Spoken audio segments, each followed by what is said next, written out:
Desde o mês de abril que os policiais aqui da Delegacia de Roubos e Furtos, eles vêm investigando uma quadrilha que vem atuando aqui no estado do Ceará. Para você ter ideia, até o presente mês foram registrados pelo menos 6 tentativas e arrombamentos contra caixas distribuídos não só aqui na capital, como também no interior do estado do Ceará. Então a polícia vem investigando desde abril com a vinda de possíveis homens que vêm cometendo diversos delitos, arrombando principalmente caixas eletrônicos distribuídos no Brasil inteiro.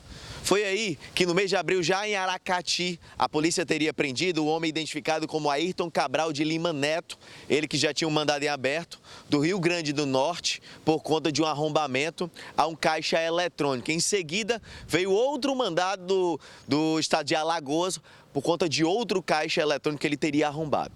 A polícia passou a investigar essa quadrilha até por conta da forma que eles cometiam este delito. O que eles faziam? Eles usavam de violência e também utilizavam armas, algo que não é comum entre essas quadrilhas que têm o costume de cometer este tipo de delito. Daí a polícia passou a identificar esse modus operandi, que é a maneira que essa quadrilha passava a cometer esses crimes. E na madrugada da última quarta-feira, lá no bairro Dom Lustosa, em um supermercado, teria acontecido um arrombamento a um supermercado naquela região. A polícia já tinha informações a respeito dessa quadrilha, inclusive identificação dos possíveis nomes. E daí começaram as prisões, resultaram em 5 prisões em flagrante e uma prisão por mandado de prisão. Inclusive a polícia tem imagens de um assalto que teria acontecido a um supermercado localizado em Messejana, um fato que teria acontecido no mês de maio, dia 19 de maio, que mostra como tudo teria acontecido neste fato. Inclusive foi ali que a polícia passou a identificar todos os participantes desses outros assaltos que teriam acontecido aqui em Fortaleza. A primeira prisão foi do casal, a primeira prisão que aconteceu em Messejana. Inclusive, nessa prisão, a polícia teria apreendido boa parte desse material que você observa nas imagens. No primeiro momento, esse homem se identificou como Júnior Nunes Alves, onde, na verdade, ele se trata de Edson Nunes de Souza. O Edson Nunes é um paraense que já responde por homicídio, roubo a carro forte e estaria foragido do município de Alagoas. Ele foi preso junto com a companheira dele identificada como Gilmara Diniz Pastana, ela que também já responde por roubo de carga e roubo a carro forte. A polícia continuou o trabalho investigativo e o trabalho de prisão e teria chegado no Wallace de Sena Amador. Um detalhe importante nessa matéria, inclusive a gente vai ver na entrevista do delegado Romeu Kertz, que ele passa os nomes, mas ainda não pode dar a certeza de alguns desses nomes. Por quê? Com o Wallace, a polícia apreendeu a habilitação com outro nome, o aluguel do apartamento que ele estava com o terceiro nome, documentos com o quarto nome e outros detalhes com o quinto nome. Então, assim, são pessoas profissionais e atuantes nessa área, onde eles têm uma diversificação de documentos de diversos estados do Brasil. Pra você ter ideia da dimensão desses homens que foram presos, vale ressaltar que são 6 pessoas apresentadas na tarde aqui na DRF e a polícia já autuou o 7º, onde a identificação ainda não foi repassada para que não atrapalhe as investigações. Dando continuidade, através de um mandado de prisão, a polícia chegou até a companheira de Wallace, que seria Luana Larissa Trindade Rufino. Ela que teria a função de administrar o dinheiro que o Wallace conseguia adquirir dos delitos que ele cometia. A polícia também conseguiu prender um dos homens que é considerado o cabeça, o líder desse grupo. Ele teria dado o nome de Hélio Leal Souza, paraense, mas o nome verdadeiro dele seria André Luiz de Assunção Gomes. O André Luiz é conhecido como Gago.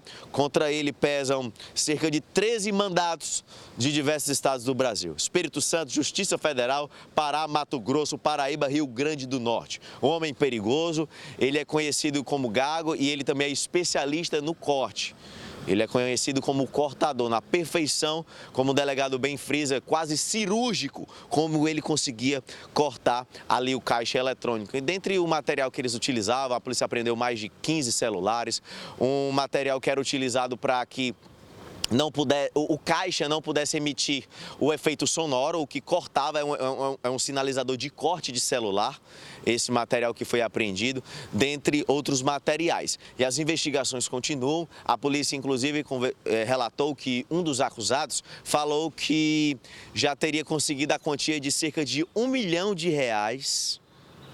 mediante aos delitos que ele cometeu. Uma quadrilha que vivia como classe média baixa aqui em Fortaleza, ali distribuído Messejana, também na região do Cambeba.